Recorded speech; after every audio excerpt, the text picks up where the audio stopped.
All India Radio presents Morning News.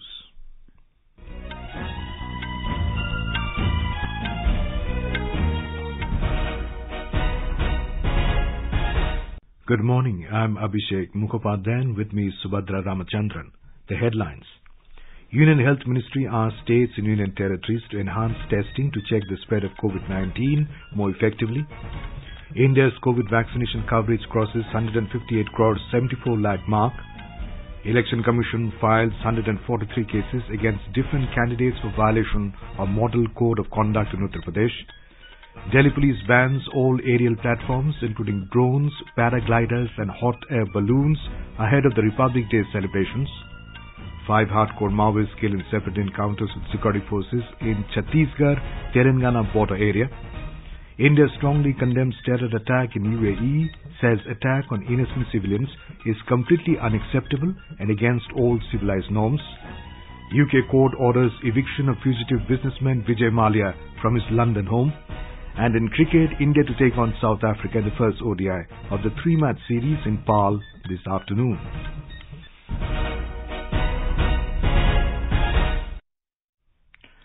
As the number of COVID-19 cases is rising fast in several parts of the country, we appeal to our listeners to be vigilant and to get fully vaccinated and help others, including children between 15 and 18 years, get vaccinated. With the new Omicron variant of coronavirus causing concern, please continue to follow these 3 simple steps to stay safe. Wear a face mask, maintain 2 gaz ki duri for social distancing, focus on hand and face hygiene. For any COVID-related information and guidance, contact national helpline numbers 011 2397 8046 and 1075. And now the news in detail. As our nation celebrates the 75th year of independence, a series of events have been organized by the government as a part of Azadi Ka Amrit Mahotsav. To commemorate the occasion as a Jan Utsav, All India Radio News brings its listeners a special quiz on India's freedom movement and its glorious history. The quiz has been conducted every Monday and Tuesday in the morning news since 16th August last year and will continue till 15th August this year. India Post has joined hands as the logistics partner with All India Radio News for the Amrit Mahotsav quiz. Recalling yesterday's question, who was the American journalist reported about the British brutality perpetrated against peaceful satyagrahis at Dharsana Salt Depot during the civil disobedience movement? His reporting was credited for helping turn world opinion against British colonial rule of India. The correct answer is Webb Miller. AIR News got an overwhelming response from its listeners across the world, and the one lucky winner of the quiz is Mrityunjay Atreya from Jaipur, Rajasthan. आज का विजेता होने पर मुझे बहुत ही प्रसन्नता महसूस हो रही है। आजादी का पर्व कार्यक्रम के लिए मैं ऑल इंडिया रेडियो और इंडिया पोस्ट का आभार व्यक्त करता हूं। इस कार्यक्रम के जरिए श्रोता विभिन्न प्रांत और राज्यों के स्वतंत्रता सेनानियों की वीर गाथा सुनते हैं। उनके द्वारा किए गए बलिदान और वीरता के बारे में सुन के हमें बहुत ही गर्व महसूस होता है। मैं आशा करता हूं ऑल इंडिया रेडियो भविष्य में भी ऐसे कार्यक्रमों के द्वारा देशभक्ति की भावना से हमें ओतप्रोत करते रहेंगे। जय Hind, Vande Mataram. The next question of the Amrit Mahotsav quiz will be shared with listeners on Monday, 24th January. Celebrate 75 years of India's independence by participating in Amrit Mahotsav quiz with AIR News. Union Health Ministry has asked the states and union territories to enhance testing so that an effective track of the spread of COVID-19 pandemic can be kept and immediate citizen-centric action can be initiated. In a letter to states and UTs, Additional Secretary in the Union Health Ministry, Aarti Ahuja, advised them to pay attention to this aspect immediately and increase the testing in a strategic manner, keeping in view the trend of case positivity in specific areas. She said the new variant of COVID-19, Omicron, which has been designated by the World Health Organization, WHO, as a variant of concern is currently spreading across the country. She said that it is seen from the data available on the Indian Council of Medical Research, ICMR portal, that testing has been declined in many states and UTs. She reminded that in all advisories issued by ICMR, the basic objective remains early detection of cases for quick isolation and care. Ms. Ahuja said that in addition, testing remains a key strategy for pandemic management as it helps in identification of new clusters and new hotspots of infection which can in turn facilitate immediate action for containment such as setting up of containment zones, contact tracing, quarantine, isolation and follow-up. She said this can enable the state and district administrations to curb the spread of infection and will ensure reduction in mortality and morbidity. India's COVID-19 vaccination coverage has crossed 158 crore 74 lakh. Health Ministry said more than 65 lakh 85,000 vaccine doses were administered yesterday. More than 56 lakh 42,000 precaution doses have been administered so far. Over 50% of children between the age of 15 and 18 years have received their first dose of COVID-19 vaccine. Praising them, Health Minister Mansukh Mandavia said that the enthusiasm of these children for vaccination is inspiring people all over India. Amid the huge spike in daily COVID cases, Kerala government plans to close all higher education institutions in the state. Kerala Higher Education Minister R. Bindu has said that a final decision will be taken tomorrow in the COVID review meeting. The possibility of online classes will also be considered. Meanwhile, the state recorded 28,481 new COVID cases yesterday and the daily test positivity rate in the state crossed 35%. Thiruvananthapuram district witnessed an unprecedented surge with a test positivity rate of 47.8%. In the wake of recent spike, COVID restrictions are being intensified all over the state. In a bilingual live phone-in program, Corona Jagrukta series, Dr. Archana Kumari of AIIMS New Delhi will be with us tonight to answer the queries related to coronavirus. Listeners can ask questions to the expert from 9:30 p.m. on the telephone number 011-2342-1230. I repeat, 011-2342-1230 and 011-2342-1764. I repeat, 011-2342-1764. You can also post your queries on a Twitter handle at AIR News Alerts by hashtag AskAIR. This live program can be heard on FM Gold channel and additional frequencies from 9:30 p.m. onwards. This program will also be available on the website newsonair.gov.in and YouTube channel News on AIR Official. In Uttar Pradesh, State Election Commission has filed 143 cases against different candidates for violation of the Model Code of Conduct. A total of 77 candidates have filed the nominations for the first phase of election till date. The last date of filing nomination for this phase is 21st January. BJP has announced 2 candidates for the second phase of elections in states, while Bahujan Samaj Party named 1 candidate from Shravasti district for the upcoming elections. Meanwhile, political parties have intensified the poll campaign across the state. Samajwadi Party will launch its 300-unit free electricity campaign today. Party is also scheduled to hold 2 virtual rallies today. Political parties are holding virtual campaign with 5 states of Uttar Pradesh, Punjab, Uttarakhand, Goa and Manipur going to assembly polls next month. Leaders of different parties are reaching out to voters through different platforms ranging from Facebook to YouTube. Senior BJP leader and Prime Minister Narendra Modi yesterday interacted with party workers of his parliamentary constituency Varanasi in Uttar Pradesh. The BJP has released another list of its 2 candidates for the ensuing assembly elections in Uttar Pradesh. Other political parties have also intensified their campaigning. Congress General Secretary Priyanka Gandhi Vadra interacted with party workers virtually. Senior Congress leader and Chhattisgarh Chief Minister Bhupesh Baghel campaigned for party candidates in Mathura district. Senior leader of Janata Dal United, K.C. Tyagi, announced in Lucknow yesterday that his party will contest elections on maximum seats in Uttar Pradesh in the upcoming elections. Friday is the last date for filing of nominations for the first phase of assembly elections in Uttar Pradesh. In this phase, 58 assembly constituencies, including 9 reserved for the scheduled caste, will go to polls on 10th of February. Meanwhile, Congress yesterday released another list of 9 candidates for the ensuing Goa Assembly elections. Delhi Police has banned operation of sub-conventional aerial platforms including drones, hot air balloons and paragliders in Delhi from January 20 ahead of Republic Day. Delhi Police Commissioner Rakesh Asthana said there is a possibility of terrorist airstrike in the national capital, due to which the order has been issued. The order said paragliders, paramotors, hang gliders, unmanned aerial vehicles UAVs, unmanned aircraft systems UASs, micro-light aircraft, remotely piloted aircraft, hot air balloons, small-sized powered aircraft and even para-jumping from aircraft has been prohibited till February 15. 5 hardcore Maoists, including 2 women rebels, were killed in separate encounters with security forces in Chhattisgarh-Telangana border area yesterday. A joint team of Greyhound Force of Telangana State, CRPF, and Bijapur District Reserve Guard was conducting a joint operation in Ilmidi area yesterday morning.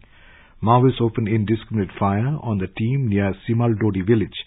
This area is close to Chhattisgarh border in Mulugu district of Telangana. Security personnel retaliated the attack. After the gun battle, bodies of 4 Maoists, including 1 woman Maoist, was recovered from the spot. Speaking to All India Radio, Mulugu District Superintendent of Police Sangram Singh Ganpat Rao Patil said 1 Jawan of the Greyhound Force was injured in this encounter. The injured Jawan has been shifted to a hospital in Hyderabad. Search operation is going on in the area. In another incident, 1 female Maoist was killed in an encounter with security forces in Kate Kalyan area of Dantewada district of Chhattisgarh. Police has recovered the body of Maoist from the spot. You are listening to the morning news on All India Radio. A reminder of the headlines before we move on. Union Health Ministry asks states and union territories to enhance testing to check the spread of COVID-19 more effectively. India's COVID vaccination coverage crosses 158 crore 74 lakh mark. Election Commission files 143 cases against different candidates for violation of Model Code of Conduct in Uttar Pradesh.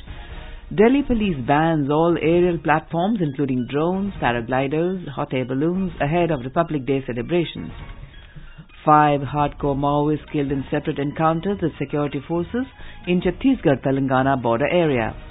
India strongly condemns terror attack in UAE, says attack on innocent civilians is completely unacceptable and against all civilized norms.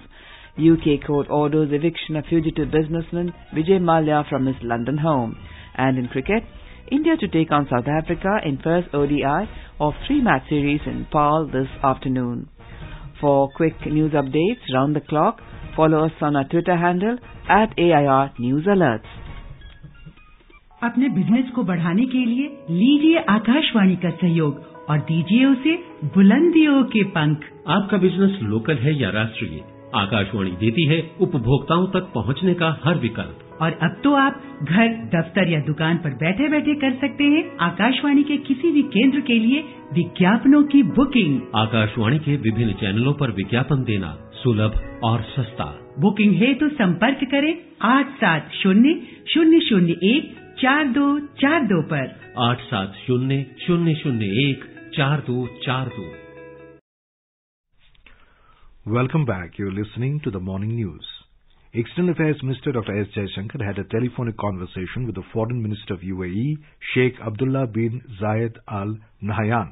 They discussed the terror attack on UAE that killed 2 Indian nationals on Monday. The UAE Foreign Minister shared the details of the attack. He conveyed the deepest condolences of the UAE government on the death of 2 Indians. He assured that the UAE government will extend the fullest support to the families of the deceased. His authorities are in continuous touch with the Indian Embassy in that regard. Dr. Jaishankar condemned the terror attack in the strongest terms. He emphasized that such an attack on innocent civilians was completely unacceptable and against all civilized norms.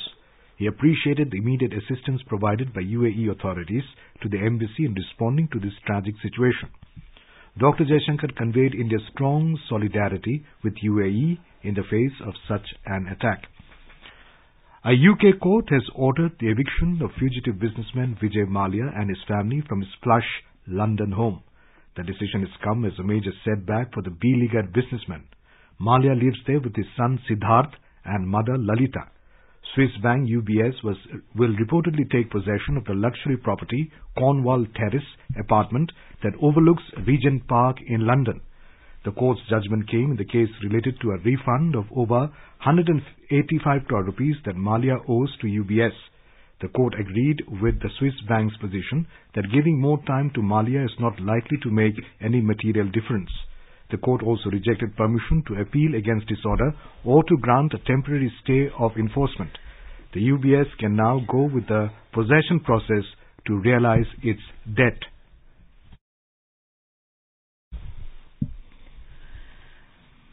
And now let's listen to a special program, Azadi Ka Safar, highlighting the importance of the day during the freedom struggle.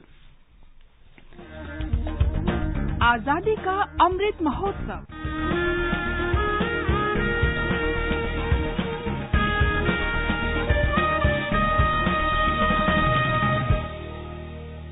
Azadi Ka Safar with AIR News, Birth of a Nation. India's glorious freedom struggle is one of the greatest struggles the modern world has ever witnessed.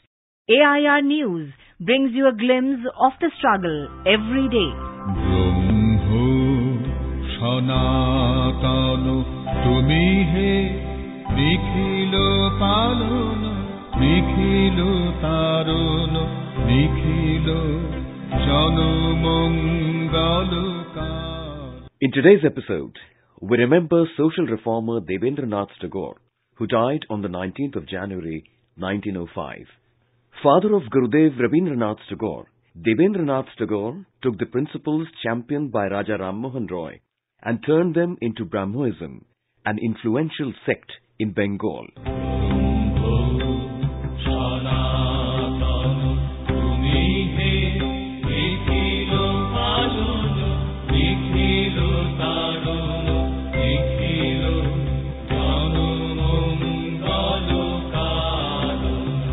Debendranath was born in an affluent family to the industrialist Dwarikanath Tagore on 15th May 1817 in Calcutta. Debendranath developed a sense of detachment while still in his youth, and by the time he turned 30, he was devoting more time dwelling upon spiritual truth, which became a lifelong pursuit. Debendranath founded the Tattva Bodhini Sabha that aspired to promote the Adi Dharma through the philosophical inquiry and teaching of the Upanishads. Debendranath also started the Tattva Bodhini Patrika to that end. The journal featured articles on the rationalization of Brahmo doctrines and the propagation of natural theism, as well as on female education, widow remarriage, and denouncing of polygamy. From the 21st of December 1843, Debendranath converted the society into a spiritual fraternity that came together regularly for prayer.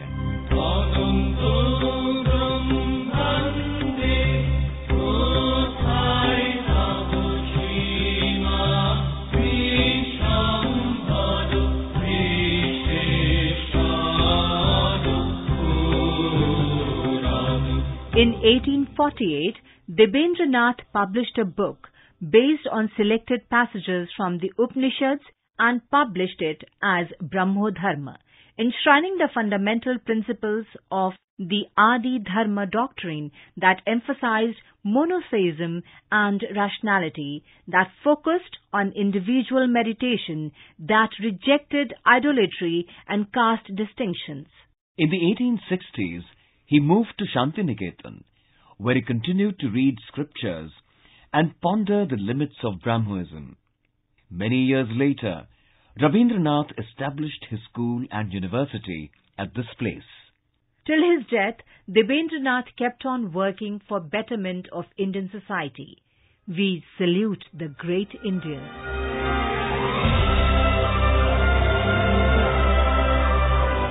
We also remember freedom fighters Hukam Chand Jain and Mirza Munir Beg, who were martyred on the 19th of January 1858.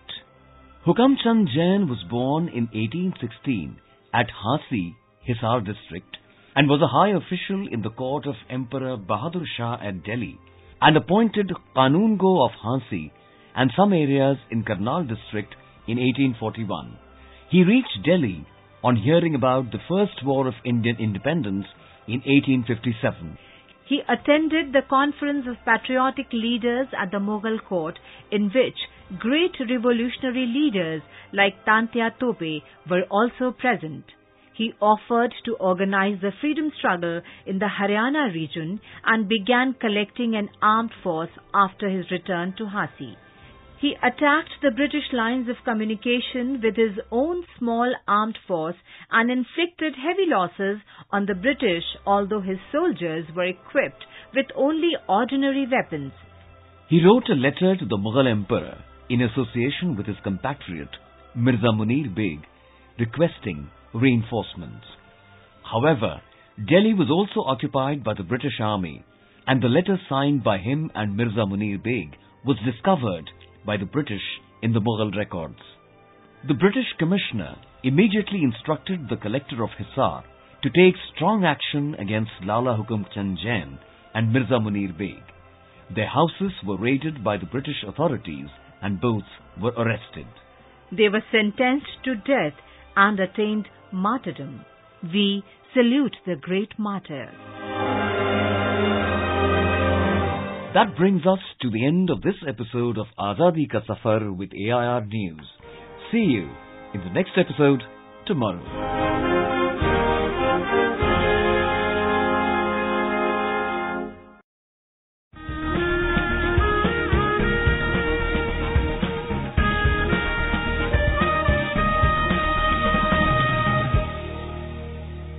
स्वाधीनता संग्राम के वे निशान जो साक्षी हैं हमारे सेनानियों के संघर्ष और बलिदान के। आकाशवाणी समाचार ला रहा है विशेष श्रृंखला निशान। हर बुधवार को शाम 4:45 पर कार्यक्रम परिक्रमा में FM गोल्ड 100.1 मेगाहर्ट्ज पर।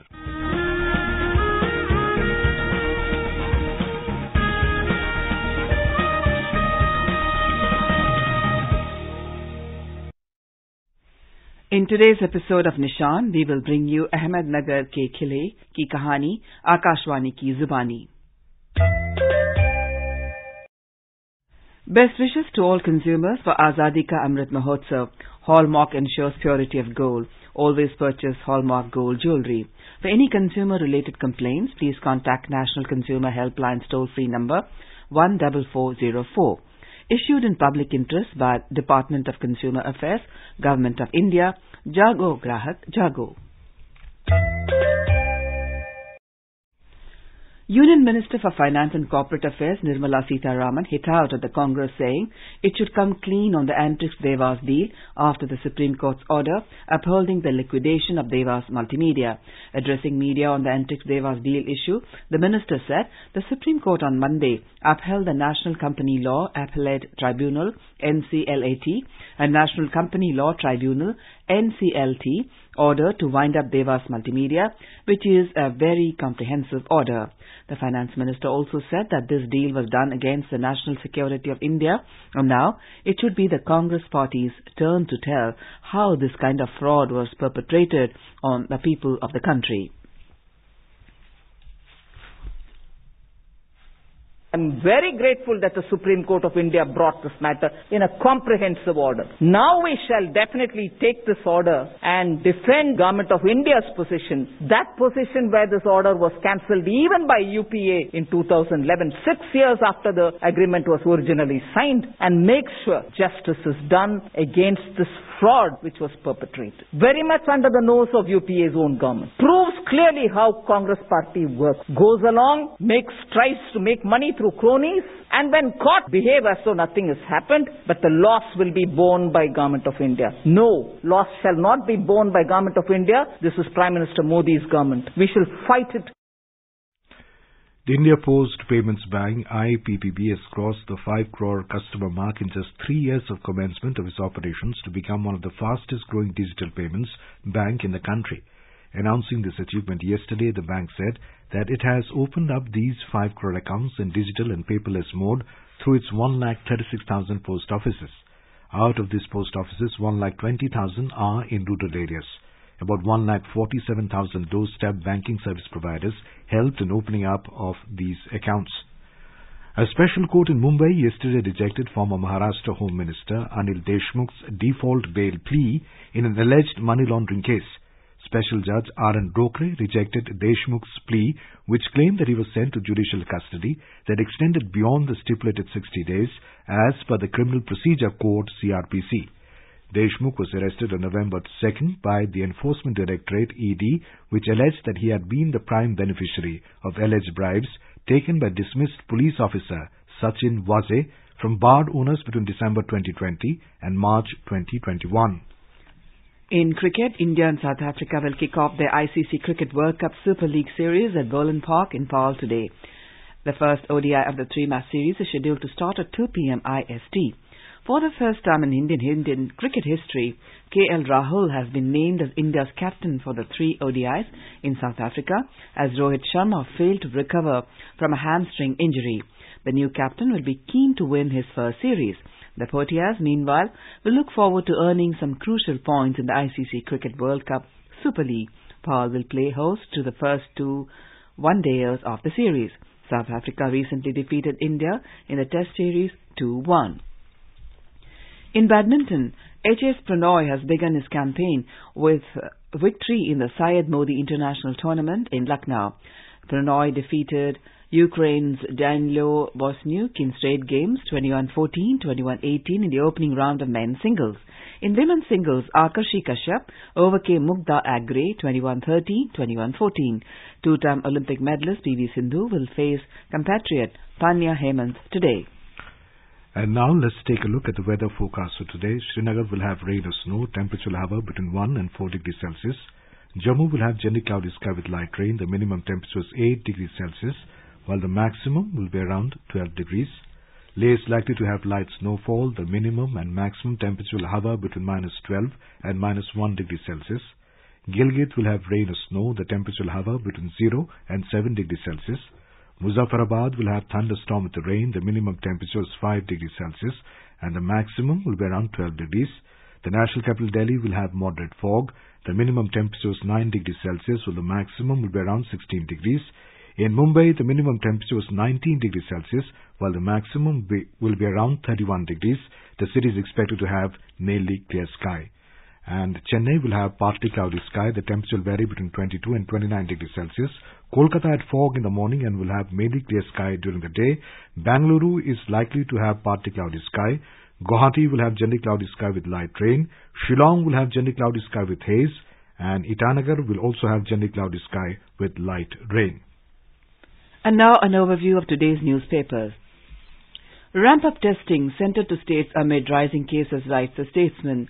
Daily cases positivity dipped sharply in capital, notes Hindustan Times, adding, Delhi unlikely to lift curbs for now, hints government. Republic Day event shadowed by COVID to have many firsts, informs the Pioneer. The paper writes that auto drivers, Safai workers get special invite, max 7,000 visitors allowed. Centre not to review move to Axe Bengal, Tamil Nadu tableau, states the Asian Age. The Hindu quotes Defence Minister Rajnath Singh as saying, tableau selection fair. Malia loses battle to keep London home, notes the Times of India. 3 sailors dead in blast on board INS Ranveer docked in Mumbai, writes Hindustan Times. And finally, Narayan Debnath, creator of Batul the Great, dies at 97. Well, the Financial Express reports that the Padma Shri awardee created comic characters such as Batul the Great, Hoda Bodha and Nonte Ponte, all of which are household names in Bengal. And now, before we end the bulletin, the headlines once again. Union Health Ministry asks states and union territories to enhance testing to check the spread of COVID-19 more effectively. India's COVID vaccination coverage crosses 158 crore 74 lakh mark. Election Commission files 143 cases against different candidates for violation of Model Code of Conduct in Uttar Pradesh. Delhi Police bans all aerial platforms including drones, paragliders and hot air balloons ahead of Republic Day celebrations. 5 hardcore Maoists killed in separate encounters with security forces in Chhattisgarh-Telangana border area. India strongly condemns terror attack in UAE, says attack on innocent civilians is completely unacceptable and against all civilized norms. UK court orders eviction of fugitive businessman Vijay Mallya from his London home. And in cricket, India to take on South Africa in the first ODI of the 3-match series in Paarl this afternoon. And for details of these stories and more, log on to our website www.newsonair.gov.in and News on AIR app. And with that, we end the morning news. Have a nice day.